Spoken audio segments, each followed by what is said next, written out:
Good morning সবাইকে, সবাই খুব ভালো আছো? আমিও ভালো আছি।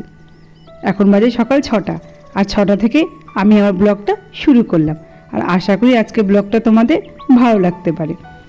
ঘুম থেকে উঠে গেছি তো অনেকক্ষণ আগে, বাড়ি ঘরগুলো ঝাড় দিয়ে মুছে নিয়েছি। তারপর চলে এসেছি ছাদের উপর। আর আমি তো জামা কাপড়গুলো ছাদেই কেচে নিই, আর কেচে না মেলেও দিই। আর জামা কাপড় কেচে মেলেও দিয়েছি।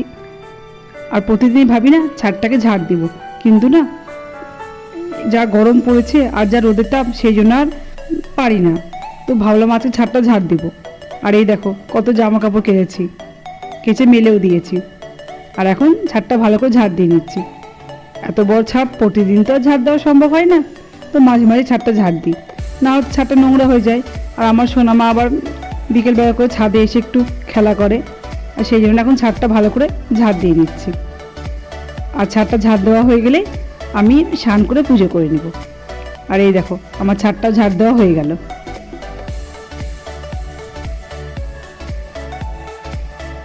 ছাদটা তো আমার ঝাড় দেওয়া হয়ে গেল, আর স্নান করে পুজো করে নিচ্ছি।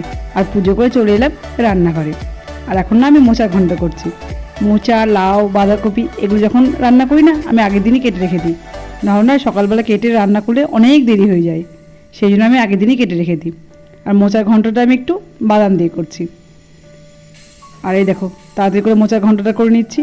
আর এদিকে আবার আমার সোনামা উঠে গেছে। আজ কিন্তু খুব গরম পড়েছে। আর বেশি কিছু রান্না করব না, মোচার ঘন্ট করব আর মোচার বড়া করব। আর মোচার ঘন্টটা আমার হয়েই গেল। আজকেও গাছে অনেক ফুল ফুটেছে, কিন্তু তোমাদেরকে তো আর দেখাতে পারলাম না। তাড়াতাড়ি করে ফুল তুলে পুজো করে নিলাম। আজকে ছাদটা ঝাড় দিলাম, আর অনেক দেরি হয়ে গেছিলো, সেই জন্য তাড়াতাড়ি করে রান্নাঘরে ঢুকে গেলাম।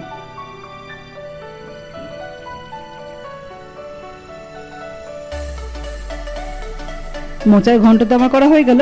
আর এখন না মোচার বড়াগুলো আমি ভেজে নিচ্ছি। মোচার বড়া খেতে তো খুবই ভালো লাগে। আর আমি বড়া এগুলো না একটু পরেই ভাজি, ভাতের সঙ্গে গরম গরম খেতে বেশি ভালো লাগে।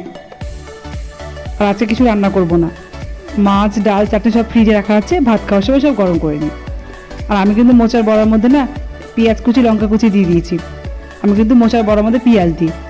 পেঁয়াজ দিয়ে খেতে কিন্তু বেশি ভালো লাগে। জানি না তোমরা কেমন করে করো, দেখবে পেঁয়াজ দিলে কিন্তু মোচার বড়াটা খুব ভালো লাগে খেতে। আর এই দেখো আমার বড়াগুলো আমি ভেজে নিচ্ছি। বড়াগুলো ভেজে নিলে আমার রান্না হয়ে যাবে। রান্না তো হয়ে গেল, আর আমি আমার খাবারটা নিয়ে নিয়েছি। মোনালি মায়ের তো খাওয়া হয়ে গেছে, আর মোনালি পাপারও খাওয়া হয়ে গেছে, খেয়ে ডিউটি চলে গেছে। আর মোনালি তো এখন তো বাড়িতেই আছে, স্কুল তো ছুটি, তো ওরও খাওয়া হয়ে গেছে। আর আমি এখন আমার খাবারটা নিয়ে নিয়েছি। আর এই দেখো চাটনি, ডাল, মাছ এগুলো তো রান্না করিনি, তোমাদেরকে বললাম। আর মোচার বড়া, মোচার ঘন্টটাই করেছি, সব দিয়ে খাবারটা নিয়ে নিয়েছি। আর দেখো আমার সোনা মাছে কী দুষ্টুমি করছে। প্রতিদিন তো সোনা মাকে ঘুম পাড়িয়ে দিয়ে আমি খাবার খাই, কিন্তু সোনা মা আজকে ঘুমোচ্ছে না, কী আর করা যাবে, সোনা মাকে তো নিয়েই খাবারটা খেতে হবে। আর যা গরম পড়েছে, আজকে নিচে বসেই খাবারটা খেয়ে নিব। আবার বিকেলে চলে এলাম তোমার সঙ্গে কথা বলতে। আজকে তো খুব গরম পড়েছিল, আর এখন ছাদের উপরে এসে না মনটা ভালো হয়ে গেল ওয়েদারটা দেখে। আকাশ ভর্তি মেঘ করেছে, মনে হচ্ছে বৃষ্টি আসবে। আর কি হাওয়া বইছে, মনে হচ্ছে একটু গরমের হাত থেকে শান্তি পাবো। আর বৃষ্টি হলে তো আমার খুবই ভালো লাগে। আর এত গরম, বৃষ্টি হলে তো সবারই ভালো লাগবে। আর আকাশটা না কি ভালো লাগছে। আর তোমাদের একটু দেখিয়ে দিলাম। আর দেখো কি হাওয়া বইছে। আমি হাওয়ার আওয়াজটা মিউট করে দিয়েছি, খুব কিন্তু হাওয়া বইছে, আর খুব ভালো লাগছে আজকে। ছাদের উপর থেকে অনেকক্ষণ হলে চলে এসেছি, ইচ্ছে করছিল না নিচে নেমে আসি, এত ভালো লাগছিল।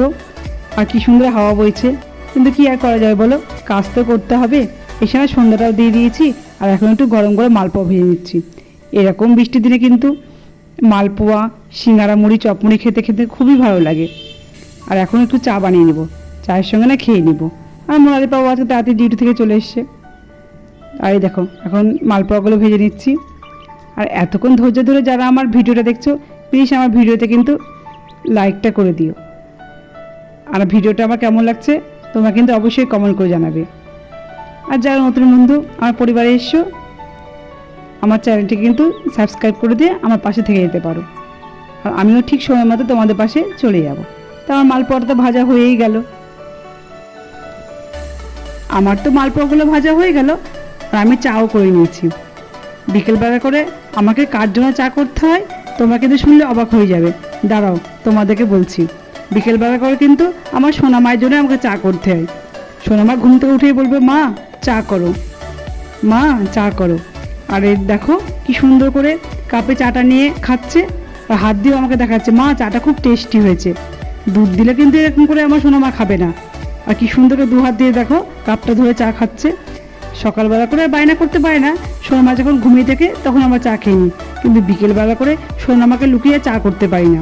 বিকেলবেলা চা করলে সোনা মাকে দিতেই হয়। আর দেখো কোথায় উঠে আমার সোনা মা চা খাচ্ছে, চুপ করে বসে। আর কি সুন্দর করে চাটা খাচ্ছে। আর নিজের খাবার করে দিলে কিন্তু আবার খাবে না। তো বন্ধুরা, আজকের ভিডিওটা এ পর্যন্ত।